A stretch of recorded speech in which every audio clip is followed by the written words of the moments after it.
Let me see if I can watch this. The worst of Classic WoW. There was a lot of pretty dumb things that happened with Classic WoW, I'll be honest. It was nuts. The worst of Classic WoW. It's a Willy video. I was going to watch this yesterday. Classic WoW was a time when things were simpler. Leveling was a journey, gear upgrades were a bigger deal, and everything took a bit more time, leading to that much more satisfaction when you crossed the next big hurdle. Everything was just right. Or was it? Recently on the channel, we've talked about some of the more memorable things in Classic, such as the opening of AQ40 or the PvP system. And today I thought it might be fun to remember some of the more... This was a pretty interesting... This was a pretty interesting time, man. Like, I'm glad that I was there for this. It was so cool. System. And today I thought it might be fun to remember some of the more, how can I put it, painful things about this version of the game. Stuff you can look back at and say, oh yeah, that was the thing, wasn't it? And don't get me wrong, each of these in their own way added to the game and made it what it was. And some people will prefer Classic because of these gameplay differences, not in spite of them. Classic had so many unique, fun interactions and features which set it apart from any other version of World of Warcraft. But on the other hand, it could certainly create scenarios that brought out the worst in people, or just naturally seemed to cause problems. Between loot, PvP, guilds, and player-made drama, this has to be... Classic WoW, like, the way that they had the honor system done, and also the world buff meta, I think contributed to a lot of toxicity, and it just made the game worse. I don't think there was any benefit for it, for it to exist the way that it did. The worst of Classic WoW. Speaking of the worst things to happen, you know those spam texts and emails that you keep on getting? Well, with 68% more data breaches in 2021 compared to the year before, it's not about to improve anytime soon. But CatDany has the solution. Data brokers are aggregating your personal information and selling it on to unknown businesses for their own benefit. Now, the good news here is, as an individual, you have the right to request the deletion of this data from brokers. The bad news is it's too bad that most of the politicians don't know what a cookie is besides the thing that you eat, or we probably wouldn't have this.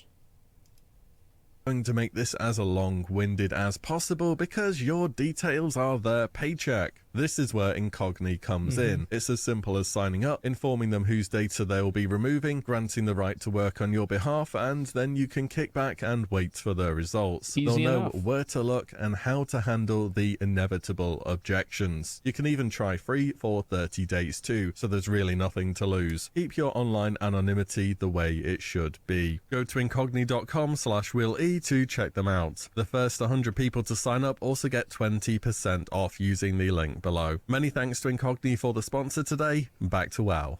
So let's see. That's a smart sales technique to have the first people getting a percentage off. I haven't seen one of these groups use this before. That's smart.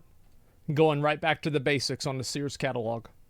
It worked in 1994. It'll work in 2023. Where can we start on things from Classic which were more than just a bit inconvenient? How about this little addition called spell batching, a phrase that will cause nightmares for... Spell batching made the game worse. Period. It made Classic WoW worse. Even the most dedicated Classic player. This was a feature that was brought back to WoW Classic right at its inception. The idea behind it was to handle server-side resolution of spells more closely to what would have been the case in actual vanilla, therefore creating a more faithful representation of the game and emulating it as if we all had really bad internet. Instead of the... I think if they had like spell batching and it was a lot cleaner and like the batch windows were way smaller, then it probably would have been better. But the batch windows were just way too big.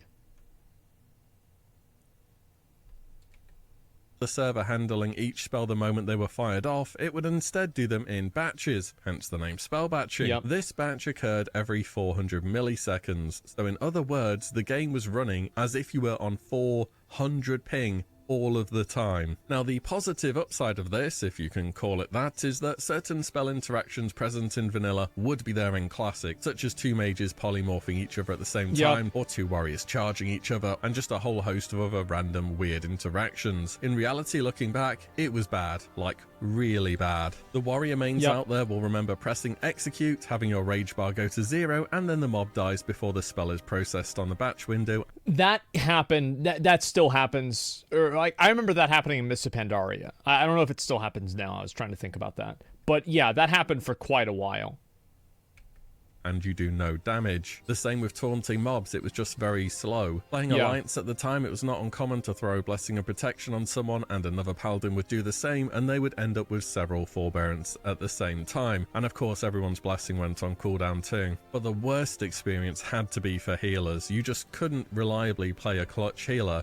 The amount whenever, like if you reacted to a spell in real time, you would be too slow.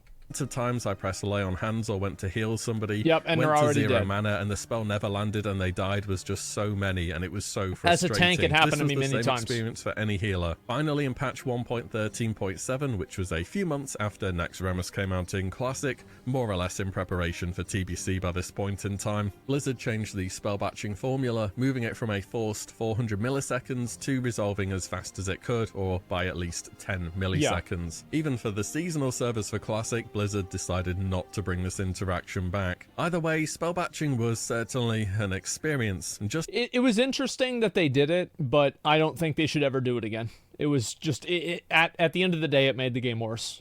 Thankfully, not one we have to deal with anymore. Here's another lovely feature of Classic, which I'm more than glad is in the past. Debuff caps. So, you know how in Wrath Totally agree with that. Debuff caps are garbage.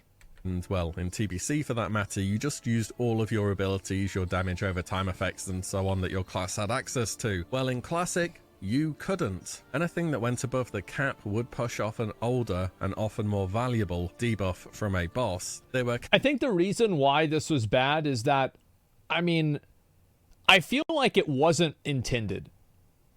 It's the same thing as, like, I remember Kevin Jordan, everybody was like, oh yeah, world buffs, some of them are dispellable, some of them aren't. This is how it was intended. And like Kevin Jordan, one of the guys that made the game, is like, really? You can dispel some of them? Huh. Oh, I didn't know that. Ooh, well, I could see how that would cause some problems. And that was it. You know, it's like a lot of these things were accidental.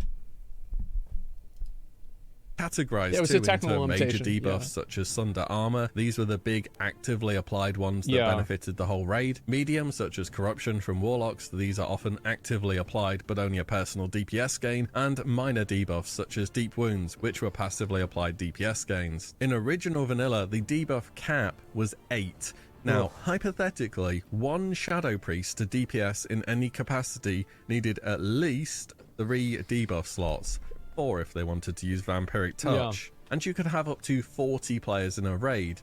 I think you can see how this had the potential to be a little bit problematic. Thankfully, in patch 1.7, that's CG, Blizzard doubled the debuff cap up to 16, which was a lot more forgiving. And when we launched... I remember Alex Sensual ended his friendship with me because I thought that having 8 debuff slots instead of 16 was dumb.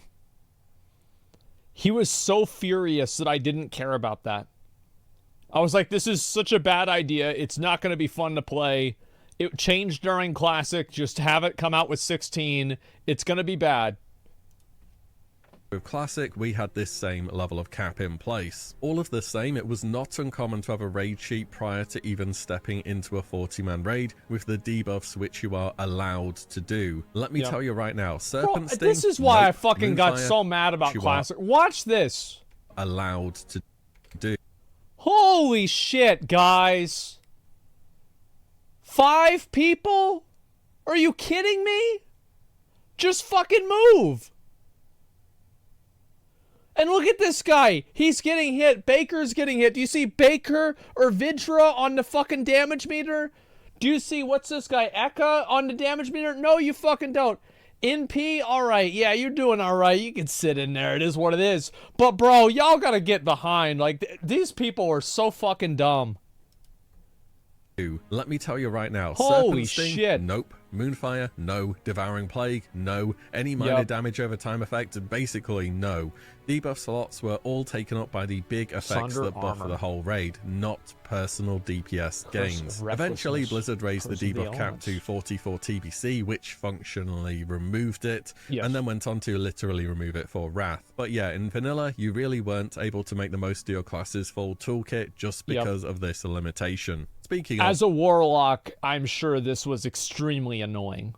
Debuff caps, why not move on to class balance, a term that I use very loosely for classic, because it wasn't balanced at all, not even remotely close, in fact. I suppose this is a side effect of releasing on last patch and then not changing classes at all ever afterwards, but there was such a big difference between the top and bottom damage dealers in classic. Here, for example, is the last 2 weeks of 90th percentile passes for Wrath Classic. There's definitely... Well, it's like, obviously you can see that some classes are pretty low. Like Fury Warrior is you know, it's like 70 versus like 95 or 90. So like, yeah, it's a bit lower, but Fury Warrior can still compete. It's not a massive difference. Winners in this list, and it's important to realize there will always be winners, but the majority of classes at least have one fairly solid specialization. And if we scroll down and look at the number of passes per class and specialization too, I think there's a good overall representation. People are playing a bit of everything, and the majority of classes are... Look at those numbers, man. Like millions of parses for singular specs. That's probably more like, I don't even know. Like, let me just look it up and compare it to, compare it to the new raid. I was going to say Sepulcher, but yeah, what's the new raid now? Raids, all reports. We'll do statistics. Let's see here. Over a range of, let's see, what are we doing? Current standings, going back the entire tier. Okay, so how many parses do we have? That's on Mythic right there. Yeah, Mythic Vault. That's on Mythic, like 5,000. We're looking at that, and then let's look at Heroic, because like less people do Mythic. There's Heroic. You put all those numbers together, I bet you don't get 3 million.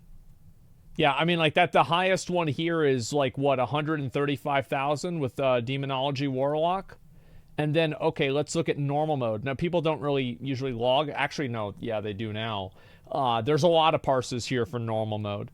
But you can see, obviously, how classic WoW is just blows it out of the water.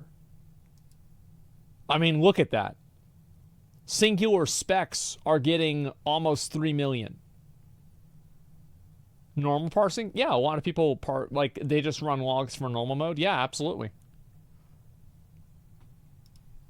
Value. Here's 2 weeks of Nax 40 back in Classics, 90th. There you go. And so that's the problem right there. Is like Warriors were 90, and then Paladins were, or Balanced Druid was almost 35. So you compare like a disparity of like 90 to 70 from a disparity of like 90 to 35. That's like more than twice as much. The disparity in Classic was massive. It was way bigger than it is in fucking Wrath.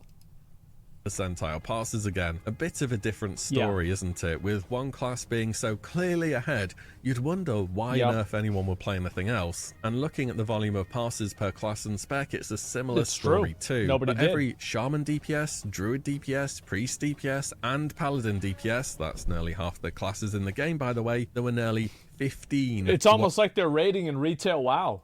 Warrior DPS. I don't think people were playing Classic for its stellar reputation for class balance, but looking back, I've never seen such a clear divide between the top and the bottom. But now we have our force lag, our inability to cast spells because our raid leader won't let you, and a class that's literally doing about 1/3 of the damage of the warrior that dinged last week. We now need to pick up some sweet loot so we can press Starfire rank 5 for about 40 seconds before going You can think about it like this, right? A warrior in his first week of Molten Core could out DPS a Paladin in full Naxxramas best in slot, the best gear in the game, can still fucking dumpster that Paladin.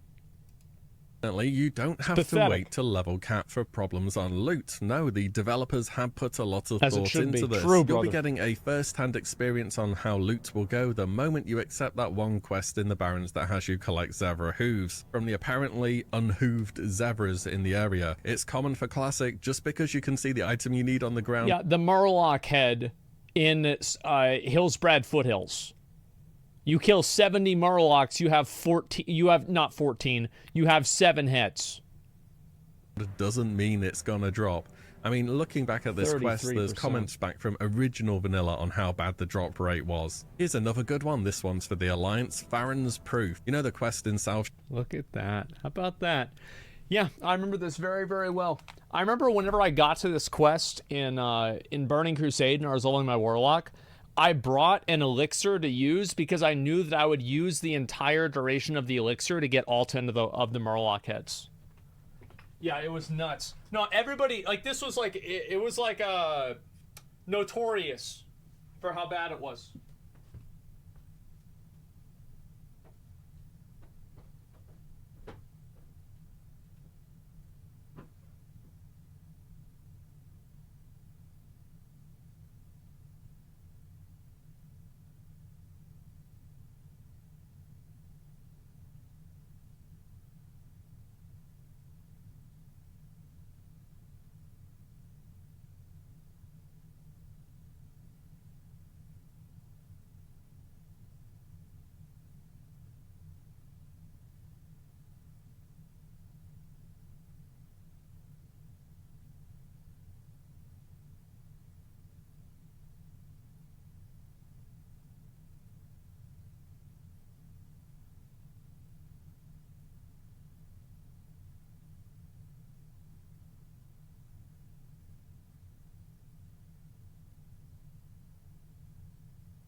Okay.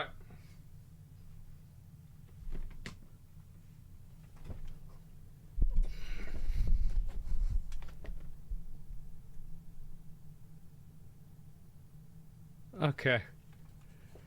All right, yeah. Very funny, guys. Sure, that has you go collect Murloc heads from nearby. This one always feels like more of a grind than it should be. Yeah, it sure is. Fiery Blaze enchantments. That quest in the Battlelands where you have to kill the whelps and drakes over on the east side of the zone for the heart. I remember I got lucky and I got it in like 27 kills or something.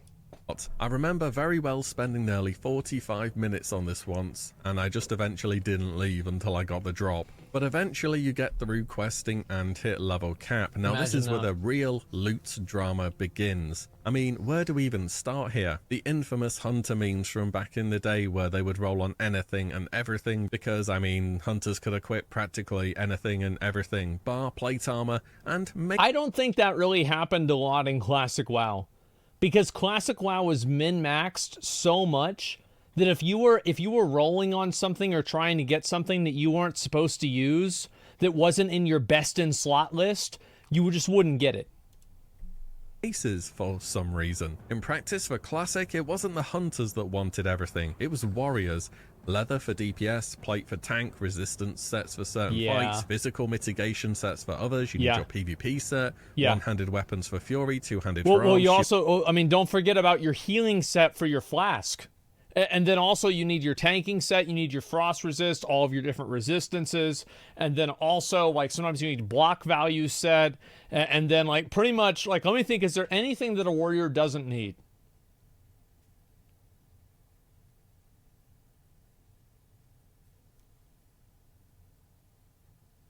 They can't use wands, true. For tanking.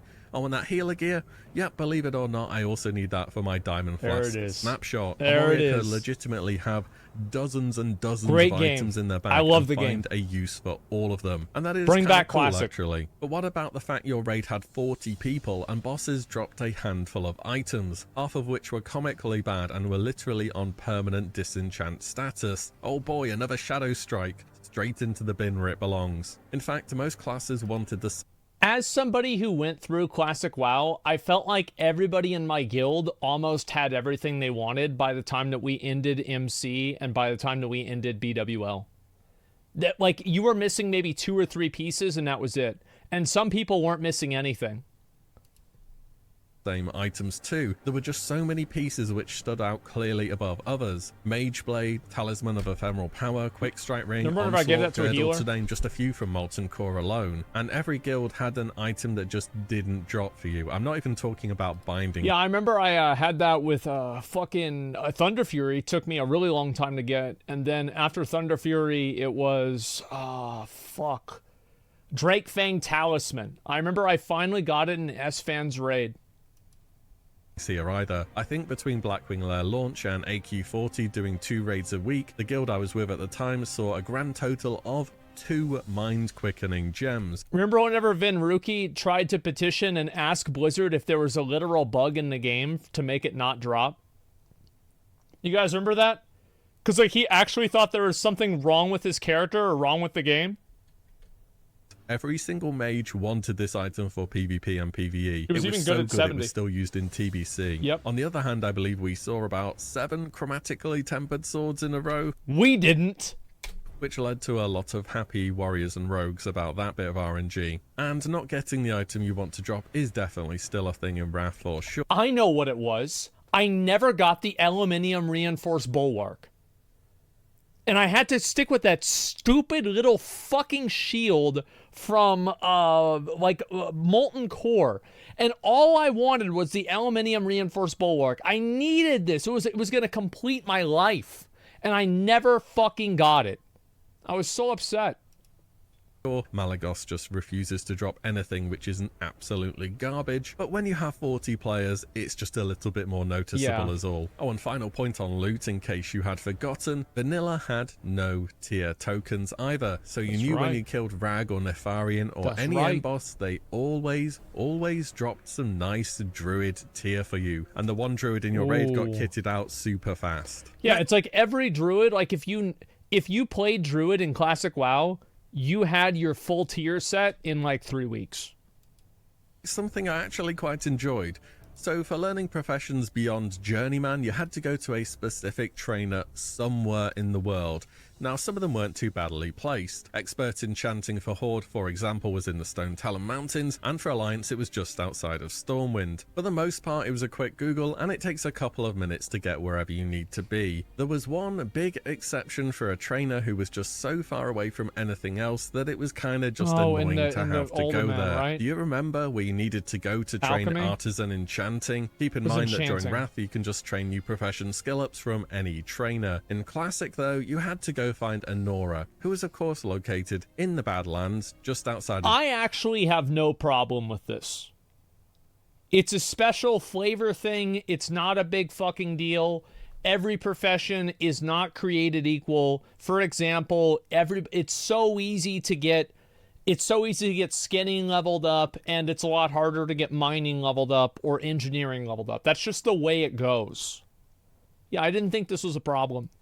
The entrance to Alderman, as in she's inside of the dungeon exterior but not in the actual dungeon of Alderman itself, if that makes sense. I guess back in the day this was found and shared by complete luck, but you clear this random pack of scorpions and she will appear just behind you. This kind of made it somewhat inconvenient to do on a lower level, though you did have to be at least level 35 to advance to the artisan level of a profession, but otherwise you had to go and fight your way through to get to this point, and unless you had prepared materials to level up as you were there, you were gonna need to make multiple trips here too. I mean, I get it. I remember, I think that was, wasn't this enchanted bars, enchanted like thorium or enchanted mithril bars or some shit to level this one up? I remember it vaguely because I did it back whenever I didn't do it in Classic WoW, I did it like 15 years ago. Having trainers out in the world who are the only ones to advance you to the highest tier of a profession is cool and all, but Anora, could you just, leave the Scorpion Pit when we find you for the first time, maybe? Would that make sense at all? Let's move on though, because as things tend to be, the real worst stuff wasn't just the minor inconveniences of the game or things taking a little longer than maybe they could have. The real best of Classic, and often the worst, were the people on the server where you were playing. That's right. That was the worst thing about Classic was the people. Got that right. Now, people definitely bang on about server reputation and community back from Did vanilla, not matter and I that think much. mileage on that statement varies a lot from realm to realm, but what was true for certain... Yeah, if you were on a big server, it didn't matter. There were so many people on the server. Like on Kel'Thuzad, nobody was a known ninja looter because everybody was ninja looting. Like nobody was like a known scammer because everybody was scamming. is that other players could have a much greater degree of impact Toxic on server, other it people's was. games. I loved it. For the better, or in many cases, the worse. When the PvP system released in Classic WoW without Battlegrounds present, players took to farming honor from lower level characters out in the world, and on some servers even resorted to ganking inside of the opposite faction's capital cities because of how fast player numbers dropped in response to the relentless ganking. And when Battlegrounds were released, they wouldn't even prove a reprieve, as pre-mades of fully geared and prepared players would crush pugs in a matter of minutes to min-max. Yeah, it's like the fact that you could just queue into... I hated doing this. I remember you would queue Arathi Basin for like 8 hours a day, running to Blacksmith, AoEing down these like horde players that are like 42 years old, and like this guy's fucking sipping on his own craft beer that he's made, and he's like watching Rick and Morty on the other monitor. And he just, you know, he gets farmed on his shaman, and he's a two-handed enhanced shaman with like, you know, some fucking, I'm trying to think, like the unstoppable force mace. And he just gets, you know, deleted. That's it. He's done. He's out in like 1 fucking millisecond. And then you just do that again and again and again for 8 hours. And you have like 2 real games for the entire 8 hours. And the group will literally end if you lose 1 game. If you lose 1 game, everybody quits. They're like, you know what? Fuck you guys. I hate you guys. Y'all are losers. I'm done. Like, this group sucks. We lost. I'm out of here. It was awful. Their honor gains. And don't even get me started on how CC chains worked in vanilla. What are they capped at now? About 8 or 10 seconds maximum thereabouts? Well, in vanilla, sometimes you get hit by a polymorph and you just sat there doing nothing for 30 seconds straight. Then it gets recast again and you're sitting there for another 10 seconds. You can see why caps eventually got put on these things. Being CC'd for as long as a trash mob isn't too fun on the receiving end. But the cause of often the most drama had to be from world buffs. I'm not going to go over all the effort it took to assemble them here. I think world buffs were good for Classic. I think the acquisition of world buffs was bad for Classic. I think that if they do a Season of Mastery, what they should do is they should make it to where whenever you have a world buff go off, the world buff puts an item in your inventory that you can use that is unique. So you can't stack like 50 Onyxia items, for example, that is unique that you can then use whenever you go into the raid. Like the exact same as, for example, they have the like the potions you can get in ZG, or the different like turn-in items that you could get, like the stuff in Blasted Lance. That's what they should do. Yeah, it should just become like the world buff should just take that item and then make it a consumable. That's it. A video on it a little while ago though, so you can check that out if you wanted some more It's way info. better than Chrono Boom. Nice to say raiding as a whole was not that good. shaped around collecting these buffs that made you do a ton more damage. And for the majority of Classic... Because the thing is, this is fucking badass. This was really cool. And I don't care that the raids were easy. Nobody did. Because the community and the people that were playing the game had fun playing it. I was there, so was I. And it was great. You really did have to play around them. During the final patch, the same one as where they removed spell batching, Blizzard would go to introduce the Chronoboon Displacer. This would absorb your world buffs, pausing their timers and storing them to use at a later date. This meant you could, you know, play your class up until raid time, not have to worry about people who would hide characters around the world and try and dispel your buffs. More worrying is that people spent their time doing this to... I think the main thing that happened, because like what most guilds did, this was like my experience from like just seeing other raids in Classic WoW, most guilds, they got ZG, they got Rallying Cry, they got Dark Moon if it was up, and then they quit. That was it. There was like, you know, a handful of people that got the Dark Moon Fair stuff, like, the Dire Maul stuff, like maybe the tank. But most guilds did not go for War Chief Blessing if they were Alliance. Most guilds did not go for Songflower at all, right? I mean, it's like a few like try-hard Fury Warriors. To be honest, and have everything ready for raiding when you stepped inside of an instance. And then you didn't do anything. And look back to world buffs, it makes this was so fucking cool too. Like, this is MMO behavior. This is MMO activity right here. Fucking awesome. Realize I really don't miss them. Not only due to the whole factor of having to go and collect them, but what they meant for raiding. You can't have a decent progression fight alongside players potentially being 30% more or less powerful. And as great as the Chronoboon was, it wouldn't change that. I don't think progression fights matter in Classic WoW. Because people don't want progression fights. They just want face roll content that they can beat and get good gear and lord it over people that don't have as much free time. That's what they want. Still, this is one of many things which sets Classic apart from any other version of World of Warcraft, and many players do prefer this version of raiding, or at least a version of raiding with the Chronoboon Displacer. Who knows, maybe Season of Mastery 2 will answer this demand. There are even a few more things I could have covered here. The one-button rotations, Biss from world bosses and having to camp them, the list very much could go on. And despite all this, despite it being called the worst of Classic, I still like Vanilla as a game a lot. It definitely has a ton of janky things, which... Well, it's like, for example, I think Dark Souls 1 is a good comparison to this. Is that a lot of the jankiness and the slow, sluggish, clunky nature of the game gives it part of its appeal and part of its soul, part of its heart. And I think that these things were really cool in Classic WoW, and they created, I think, one of the most important things that an MMO can create, which is emergent player behavior, where the entire player base is doing this like weird thing together in order to like min-max a game system. I love that. So I think that a lot of these things were incredible for Classic WoW the first time around, and it's just that Blizzard, like for example, they should have done Chronoboon really, really early on. They should have done Phase 2 totally differently. They should have done, let's see, like the debuff limit. They should have gotten rid of that like on day one. But many of these other things did add a little bit of flavor to it, but I hope none of them really return in Season of Mastery, minus world buffs. Modern standards just wouldn't work in other games, let's be honest, but it's also proven to be a little more than just a bit of nostalgia. There's something in Classic which realizes that maybe it's not always correct to sacrifice something that's good to try and make it perfect. That's about everything I've got for today. If there's anything else you think I should have included, do let me know down below. Maybe I can do a follow-up. And as always, thank you all so much for watching and listening in. I'll see you all in the next one. Very soon. Very soon. That's a good video. Yeah, I think analyzing the positives and negatives of that kind of stuff is important.